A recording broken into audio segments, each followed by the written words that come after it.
କିଛି ବାଟ ଯିବା ପରେ ଆମ ହାବୁଡ଼ରେ ପଡ଼ି ଯାଇଥିଲେ ବ୍ୟଙ୍ଗକବି ନିର୍ଲଜ। ସାମ୍ପ୍ରତିକ ରାଜନୀତିକୁ ନେଇ ସେ ଏକ କବିତା ଗାଇଥିଲେ। इलेक्शन समय ये पुलिस मानकर भूमिका अलग प्रकार आप जानिए केते माओवादी हमला होती केते कौन होती रणपुर में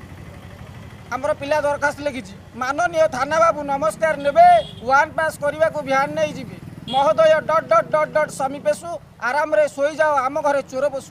महाशय निवेदन अभिप्राय आपण धाउ धाउ आमर की भय निम्नलिखित विषय प्रति दृष्टि आकर्षण रणपुर में बढ़ीगला लुंठन दुष्कर्म जावतीय असुविधा होमर लुंगीटा धरा पड़ी आसामी फेरार चोर मैंने अंचल में माति सारे परसेंट नहीं आज्ञा खलास कलड़ी कोर्ट को पठाउन चार्ज सीटी गंजेई टाणिकी कर नाइट ड्यूटी नड़िया तेल रे पोछि दियो हाथ कड़ी कलंकी लागिगलानी ऑफिस रे पड़ी 5 मास हेला खोला हेनी हाजत चोरी हुए नारी फुगुला इज्जत बागेई की घरे पशि करिवो अरेस्ट कारण माई छेली इज्जत को बोधा कला नष्ट इति आपणक विश्वस्त माओवादी हमला पर आमे पूरा आश्वस्त।